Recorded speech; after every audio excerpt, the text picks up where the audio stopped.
Perkenalkan, nama saya Muhammad Hamzah. Saya dari kecil tapi orang udah manggil saya dengan sebutan Bejah. Saya dulu penyanyi, lumayan cukup beberapa album lah dulu. Ya, perjalanan hidup saya begitulah pernah sampai masuk penjara segala. Hijrah 3 kali gagal. Hijrah pertama karena saya nggak tahu ya, niat saya pengen dekat dengan Allah gitu. Karena saya gimana caranya saya mau hidup benar gitu ya. Cuman karena yang saya tahu itu, yang dari saya kecil saya sekolah di Al-Azhar hingga saya dewasa itu kuliah juga di Universitas Islam di Jakarta. Itu kok hijrahnya, amalannya kok seakan-akan kok kayaknya tobat saya nggak diterima sama Allah. Kenapa nih? Lalu saya berpikir, apa jangan-jangan bukan Islam yang agama yang Allah ridhoi? Karena saya Islam dari orang tua saya Islam, dari bapak saya yang Islam. Bapak saya Islam karena bapaknya Islam. Jadi kalau saya berpikir, kalau seandainya nanti saya mati, saya masuk kubur, ternyata bukan Islam, apa enggak kita celaka? Mau nggak mau akhirnya saya berpikir, saya cari gimana. Tapi yang saya tahu bahwa yang agama Samawi yang turun dari langit itu sebenarnya ada 3. Yahudi, Nasrani, dan Islam. Ini dari antara ketiga ini mana nih agama Allah yang Allah ridhoi? Saya pelajarin akhirnya. Saya beli Taurat, Zabur, Injil, saya khatamin. Tapi ujung-ujungnya setelah saya pelajarin, tetap kembali lagi ke Islam. Karena banyak sekali di dalamnya itu yang ayat-ayat Allah sudah mereka ganti. Nabi-nabi di sana bermaksiat, dari itu sudah tidak mungkin. Saya tolak habis. Kalau benar Islam yang agama yang Allah, satu-satunya agama yang Allah ridhoi, tapi Islam yang mana? Itu yang menjadi pikiran saya, karena banyak sekali Islam ini berbeda-beda. Dan yang saya tahu tidak mungkin yang Allah turunkan kepada Nabi-Nya Shallallahu Alaihi Wasallam itu berbeda-beda. Pasti hanya satu. Setelah gagal kemudian itu hijrah kedua saya mengamalkan amalan-amalan yang tidak ada perintahnya dari Allah dan tidak dicontohkan oleh Rasul Shallallahu Alaihi Wasallam. Zikir ribuan kali dan segala macam yang setelah diamalkan itu kok, kenapa nih? Tangan kayak ada listriknya. Pegang bola nyala. Subhanallah. Bukan ini yang saya cari. Saya nggak minta jadi sakti. Saya hanya pengen dekat sama Allah. Untuk apa sakti bisa terbang?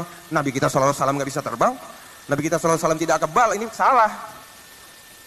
Saya yakin ini salah. Amalannya hanya zikir. Sedangkan sholat ditinggalin. Saya tinggalkan udah. Sampai akhirnya saya terkena kasus cukup besar, cukup berat, bikin saya pusing.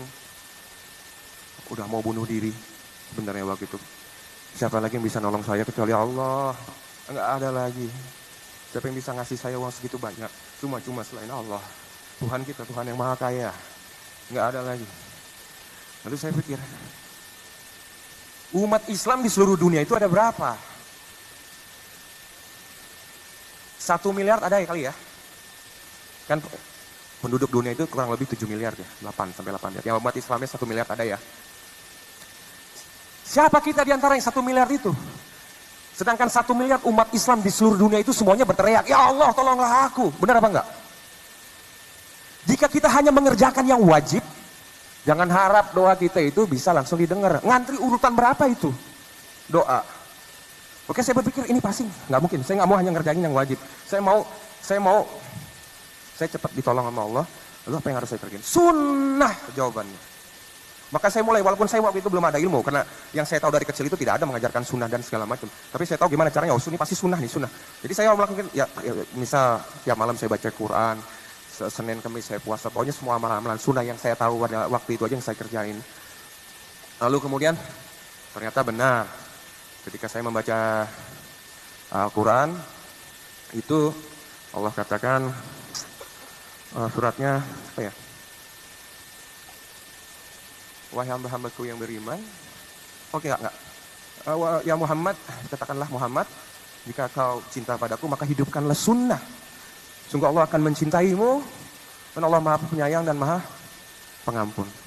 Makin yakinlah saya, ini berarti sunnah. Makanya saya kerjakan hanya yang sunnah-sunnah. Sehari itu bisa 3 kali saya datangin halaqah pengajian seperti ini. Semua, apalagi kalau yang ada embel-embelnya apa gitu-gitu ya. Saya langsung datang tuh, ini pasti usaha hebat nih. Sampai akhirnya saya kebelinger, saudara-saudaraku. Karena semua mengaku ahlus sunnah. Semua mengaku ahlus sunnah, ini mengaku ahlus sunnah, ini mengaku ahlus sunnah. Sedangkan saya pernah 2 kali tersesat. Saya sampai minta sama Allah nih. Di saat saya membaca ini, bisa diamalin kalau mau. Di saat membaca Al-Fatihah itu sampai nangis, nggak berhenti tuh. Ihdinas siratal mustaqim, ya Allah, tunjukilah aku jalan yang lurus. Aku nggak mau lagi sesat kayak dulu. Tunjukilah jalanmu yang lurus baik dalam beribadah maupun di dalam dunia ini, ya Allah. Akhirnya Allah tunjukin. Tempat di saat Anda lagi baca malam lagi itu baca Al-Quran. Wahai hamba-hambaku yang beriman, kata Allah, jika kamu bertakwa kepada Allah, maka Allah akan berikan furqan, pembeda mana yang hak dan mana yang batil. Maka pelan-pelan kelihatan, oh ini ngaku ahlus sunnah tapi kok begini, ini kok begini. Akhirnya saya paham bahwa yang namanya ahlus sunnah itu ialah yang menghidupkan sunnah. Sunnah, kita hanya kerjakan sunnah maka Allah akan cinta sama kita. Nah di saat waktu itu awal saya mau hijrah, gimana nih amalan sunnah apa nih? Nah saya coba tuh googling kajian sunnah. Lalu yang keluar itu ialah di YouTube Ustadz Khalid Basalamah dengan durasi 1 menit 4 detik kalau nggak salah judulnya itu, ibadah harus dipaksakan. Jadi beliau guru kita tercinta Khalid Basalamah, dia membacakan ayat surat Al-Ankabut ya, ayat 69. Auzubillahi minasyaitonir rajim, wallazina jahadu fina linahdiyahum subulana wa innallaha lama'al muhsinin.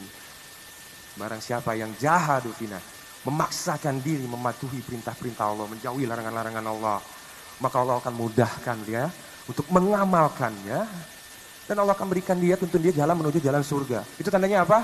Allah berikan dia hidayah. Jadi namanya hidayah itu sampai tua begini, 43 tahun, itu nggak datang-datang tuh hidayah. Kenapa? Karena emang nggak bisa datang. Hidayah itu kita jemput. Gimana cara jemputnya? Nah guru kita tersayang Ustadz Khalid Basalamah ngasih tahu bahwa kita harus paksakan sholat malam, paksakan puasa Senin Kemis, paksakan baca Quran tiap malam, paksakan qobliyah ba'diyah sholat, semua kita paksain. Baru Allah kasih kita hidayah. Dan ketika hidayah itu telah datang, Allah dah datangin kita dengan hidayah itu nggak akan bisa terbendung, saudaraku, dari segala Allah itu. Masya Allah, masya Allah, masya Allah. Nikmatnya iman ini, ya Allah. Alhamdulillah. Dulu anak ngumpulin umat ribuan, bahkan pernah sampai puluhan ribu untuk jingkrak-jingkrak bermaksiat kepada Allah. Seharusnya mereka ada di dalam masjid lagi sholat, lagi tadaburin Quran, ini malah nyanyi-nyanyi seakan-akan anak takut nyembah-nyembah anak.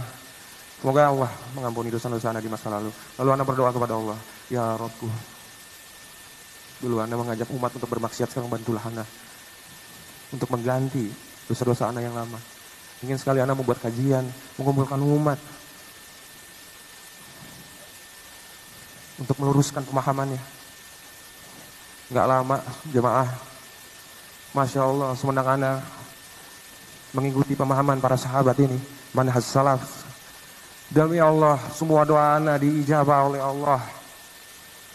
Kita hanya tinggal ngikutin aja apa yang udah Allah perintahkan dan ajarkan dan para sahabat telah lakukan. Udah itu aja, cukupkan dengan itu. Cukupkan dengan Al-Quran dan sunnah. Hidup mulia, mati insya Allah masuk surga. Terima kasih banyak. Assalamualaikum warahmatullahi wabarakatuh.